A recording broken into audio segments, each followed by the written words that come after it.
नमस्कार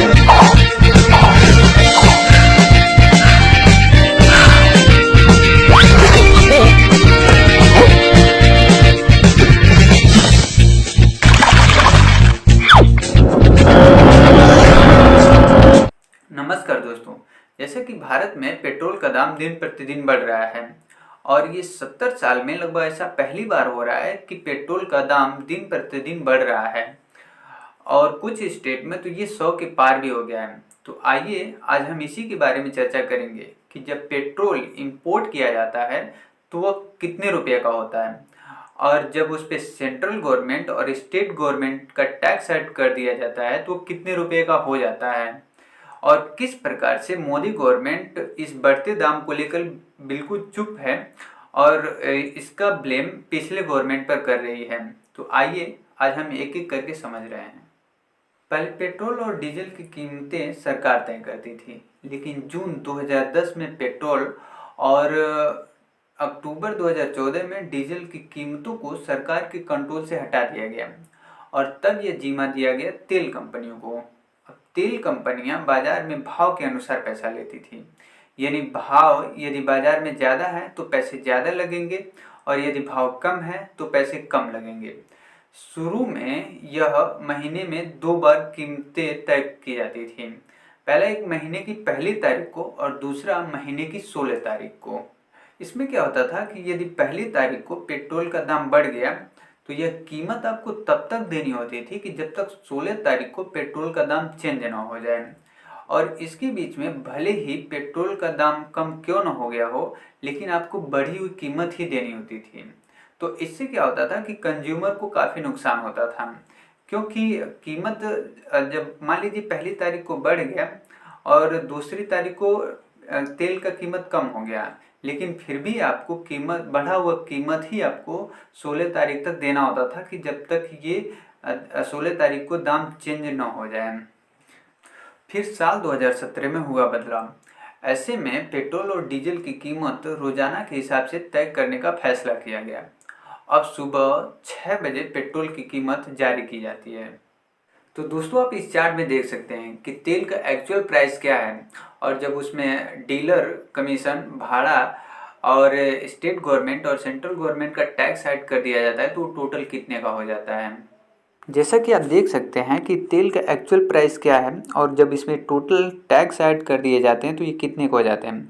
जैसे यहाँ पर बेस प्राइस 31.82 रुपीज़ है और भाड़ा 0.28 rupees, excise duty 32.90 rupees, VAT 20.61 rupees और डीलर कमीशन 3.68 रुपीज़। तो इस तरीके से ये टोटल मिलाकर 89.29 रुपीज़ है जो हम चुकाते हैं। अब यदि हम कंपेयर करें 2014 और 2020 के बीच में पेट्रोल का प्राइस, तो काफ़ी ज़्यादा डिफरेंस देखने को मिलता है। उस समय सरकार महंगे दामों में पेट्रोल खरीदकर सस्ते दामों में बेच रही थी और इस समय अभी क्या हो रहा है कि सरकार सस्ते दामों में पेट्रोल खरीदती है और महंगे दामों में बेचती है। कैसे, आप इस चार्ट के माध्यम से समझ सकते हैं। तो दोस्तों आप यहाँ देख सकते हैं कि ये चार्ट मई 2014 और दिसंबर 2020 के बीच का डिफरेंस दिखा रहा है। यानी मई 2014 में पेट्रोल का बेस प्राइस 47.12 रुपीज़ था और वहीं दिसंबर में ये 26.71 रुपया है।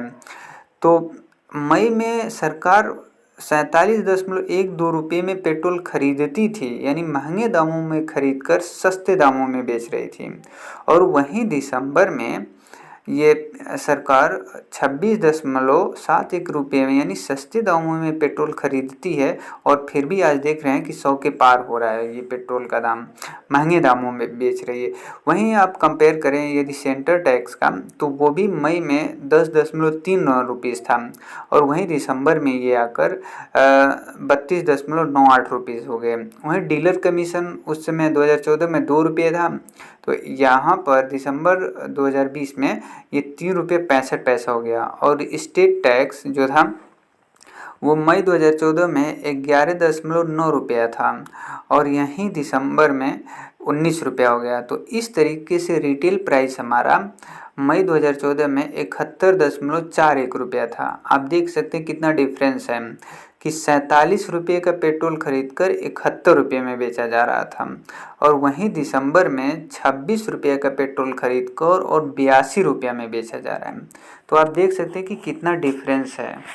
और आप देख सकते हैं कि इतना महंगा पेट्रोल होने के बाद भी सरकार पिछले गवर्नमेंट पर इसका ब्लेम कर रही है कि पिछले गवर्नमेंट की वजह से तेल इस समय इतना महंगा है, और अंधभक्त तो अलग अलग अपने अपने तरीके से बखान कर रहे हैं इस गवर्नमेंट का। कैसे, यहाँ पर कुछ नमूना है, आप देख सकते हैं। मोदी तो भगवान है, मोदी जैसा तो कोई है ही नहीं। हम तो ये कहते हैं मोदी जी जैसा आदमी ना हुआ है ना होगा आगे चल के। मैं ये बात दावे से कह रही हूँ।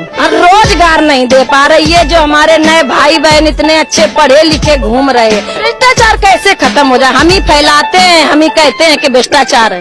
नोटबंदी से काम तो धीमा हो गया, थोड़ा बिजनेस डगमग हो गया है, संभालने में टाइम लगेगा। सारा दिन हो गए 500 की दुकानदारी नहीं करी, लेकिन हम GST नंबर लिए बैठे।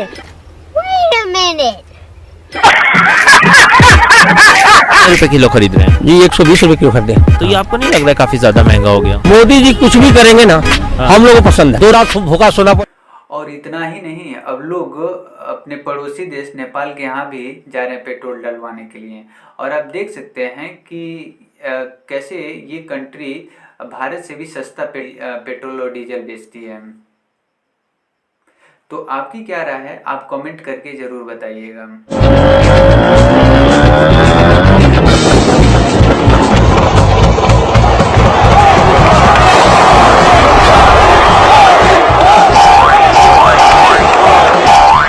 भाइयों बहनों, आपकी सेहत के लिए हमारी सरकार एक नई योजना लेकर आई है, तेल का खेल गाड़ी को धकेल।